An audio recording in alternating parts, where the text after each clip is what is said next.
tak, vážení posluchači, vítajte pri novej epizóde našho podcastu Bez ružových filtrov. Dneska tu sedíme s pani Michalou Uhlárovou.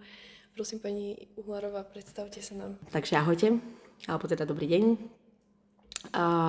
Tak ako bolo správne povedané, volám sa teda Michala Uhlárová, s tým, že teda som učiteľkou na škole, kde učím všetky teda odborné ekonomické predmety. A čo viac? A to je všetko, čo potrebujem vedieť. Pani Štelka, chcem sa vás opýtať. Urobili ste niekedy finančné rozhodnutie, za ktoré by ste si ako učiteľka ekonomiky dali 5? Samozrejme áno, aj ja ako učiteľ ekonomiky si nemôžem povedať, že sa nezaradzujem práve za tých, ktorí by nespravili nejaké zlé finančné rozhodnutie. Určite som si aj ja raz, a nie ešte raz, ale možno aj zo párkrát kúpila nejakú vec, ktorú som určite jasne nepotrebovala, stojí mi v skrinke. A to nielen kvôli tomu, že bola len výhodná, alebo že bola v zľave, alebo že som si povedala, že áno, je tam nejaká úspora. Ale akože normálne som človek, ktorý sa dá marketingovo stále ovplyvniť, aj na okor toho, že poznám niekoľko marketingových trikov. A stalo sa vám potom niekedy, že ste si kúpili, že keď ste si niečo kúpili, tak ste to potom museli sama pred sebou nejako obhájiť? Áno, ja si presne pamätám na ten moment, keď si človek uvedomí, že to rozhodnutie nebolo úplne košer, nebolo ani správne. Častokrát si to už uvedomím, keď to mám v taške a odchádzam z obchodu. Ale tak ja sa tak začnem obávať, že však som si to zaslúžila, však veď len trošku sa mať rád, však ale to bolo v akcii, čiže ja som na tom aj ušetrila.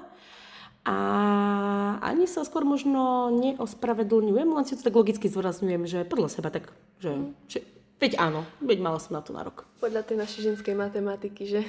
Presne tak. Máte svoje financie vždy pod kontrolou, alebo sa aj vám stane, že sa radšej nepozeráte na ten účet? A jasne, snažím sa mať peniaze pod kontrolou, aj ich mám doma pod kontrolou, ako sa to vezme. Ale jasne nastanú aj okamihy, kedy proste človek potrebuje uletieť.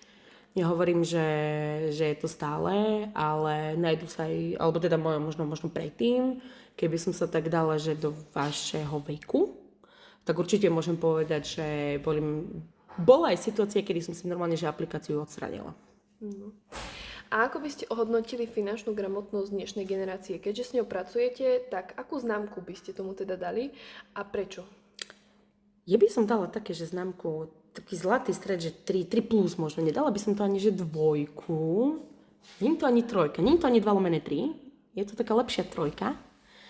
A je to skrz toho, že vlastne naozaj mladí ľudia majú veľa informácií, sledujú informácie na sociálnych sieťach, poznajú pojmy investovanie, príjem, pasívny príjem, aktívny príjem, ale často hĺbšie nechápu tie rizika, ktoré môžu teda z toho vzniknúť a hlavne rizika toho zodpovedného dlhodobého plánovania. Teraz, ak môžem takú trošku osobnejšiu otázku.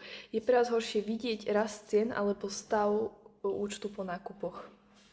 Tak rast cien mňa to stále hnevá, lebo však jednak na jednej strane učím tú infláciu, jednak to sledujem, jednak viem, že možno ani ten rast cien není spôsobený osobnými okolnostiami, ale stav účtu ma niekedy po tých zbytočných nákupoch nahneva trošku viac. Potom ma to poučí.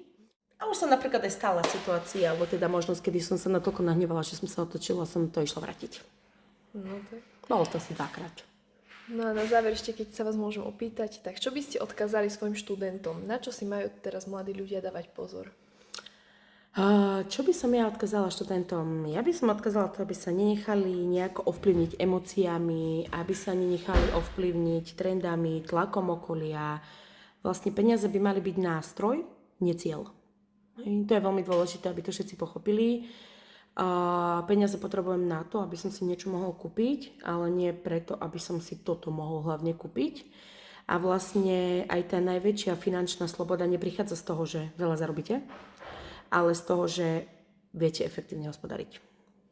Tak veľmi pekne vám ďakujeme. Ja vám ďakujem veľmi pekne za pozvanie.